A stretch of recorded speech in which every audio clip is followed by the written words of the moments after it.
3 ذوالحج جمعرات کے دن یہ تسبیح پڑھ لو، اللہ نے خود قسم اٹھا لی۔ 101 بار پڑھ کر اپنے اوپر دم کر لو، رزق 7 نسلوں تک جائے گا۔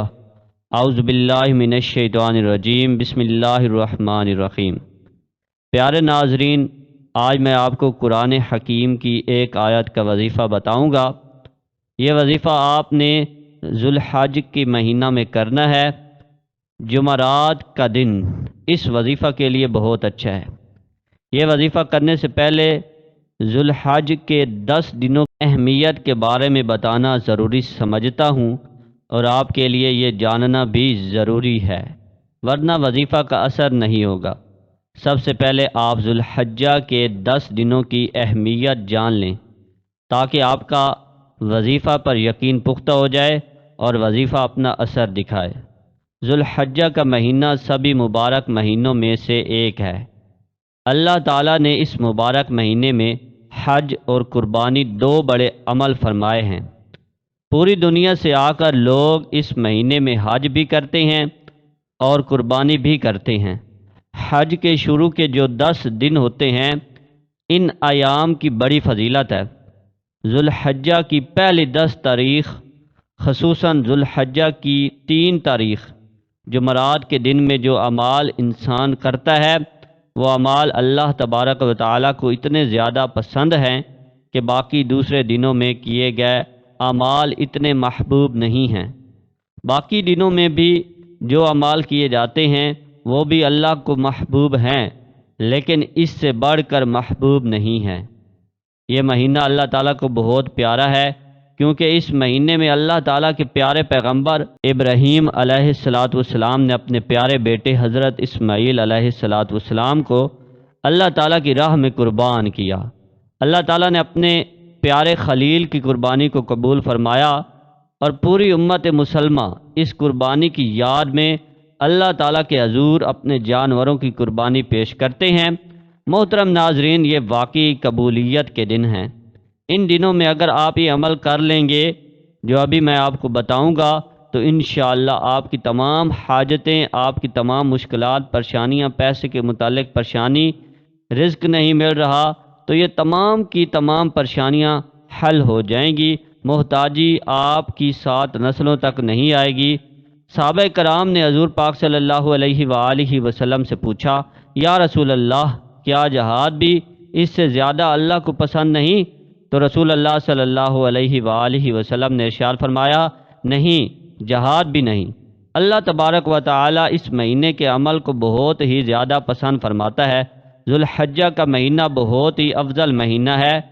کوئی بھی عام دن میں کیا جانے والے اعمال اس دن کے اعمال کی برابری نہیں کر سکتے، سوائے اس جہاد کے جس میں جان بھی چلی جائے اور مال بھی چلا جائے، تو یہ سب سے زیادہ افضل ہے۔ لیکن اس کے علاوہ کوئی بھی عمل ذوالحجہ سے زیادہ افضل نہیں۔ اللہ تعالیٰ نے ذوالحجہ کے پہلے 10 دنوں کو اس لیے شان و شوکت بخشی ہے کیونکہ یہ وہ دن ہے جس میں ساری عبادتیں مل جاتی ہیں۔ یہ وہ مہینہ ہے، وہ ایام ہیں جس میں ساری عبادتیں شامل ہیں۔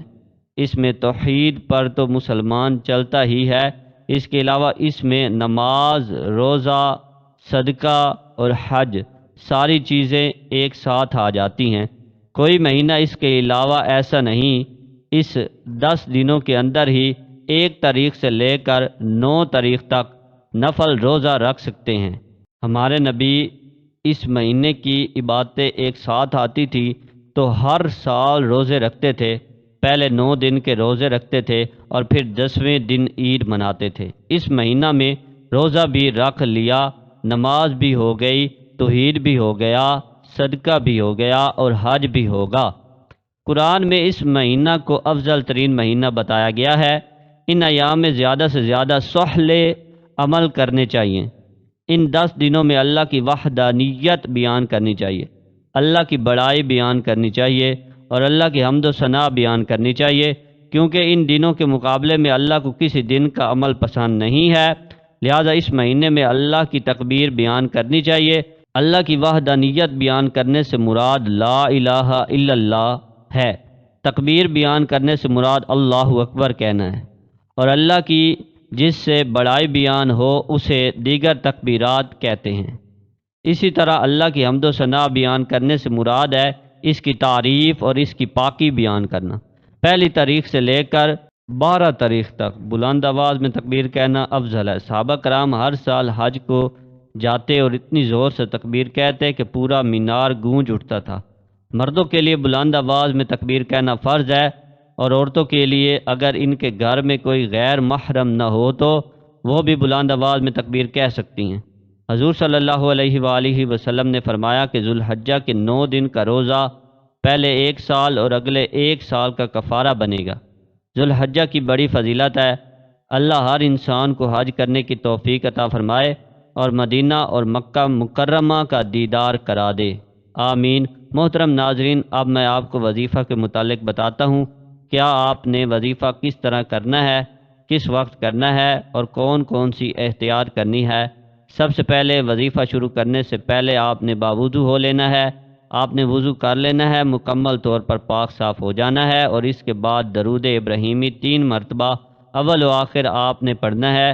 درود ابراہیمی ایک بار میرے ساتھ بھی پڑھ لیجئے۔ اللہم صلی علی محمد وعلی آل محمد کما صلیت علی ابراہیم وعلی آل ابراہیم انک حمید مجید۔ اللہم بارک علی محمد وعلی آل محمد کما بارکت علی ابراہیم وعلی آل ابراہیم انک حمید مجید۔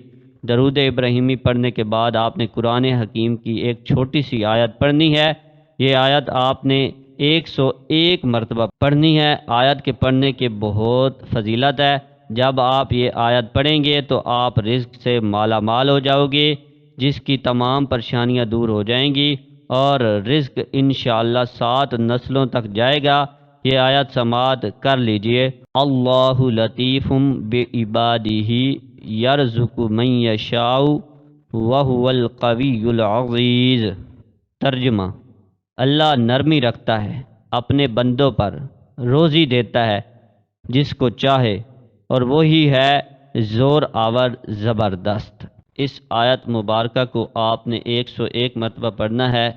101 مرتبہ پڑھنے کے بعد آپ نے اپنے پورے جسم پر پھونک مار لینی ہے، اور اپنے پورے گھر میں بھی پھونک مار دینی ہے۔ انشاءاللہ پیسوں کا بندوبست ہو جائے گا، اتنے پیسے ملیں گے آپ خود بھی استعمال کریں گے اور اللہ کی راہ میں بھی ضرور خرچ کریں گے۔ آخر میں آپ نے اللہ تعالیٰ سے دعا کرنی ہے، اے اللہ ان ایام میں ہمارا کوئی گناہ نہ رہنے دے جسے تو نے بخشا نہ ہو، اور نہ کوئی غم کہ جس سے تو نے رہائی نہ دی ہو، اور نہ کوئی قرض کہ جسے تو نے ادا نہ کیا ہو، اور نہ گم شدہ شے کہ جسے تو نے ہم تک نہ پہنچایا ہو، اور نہ دنیا اور آخرت کی حاجات میں سے کوئی حاجت کہ جسے تو نے پورا نہ کیا ہو اور اسے آسان نہ بنایا ہو۔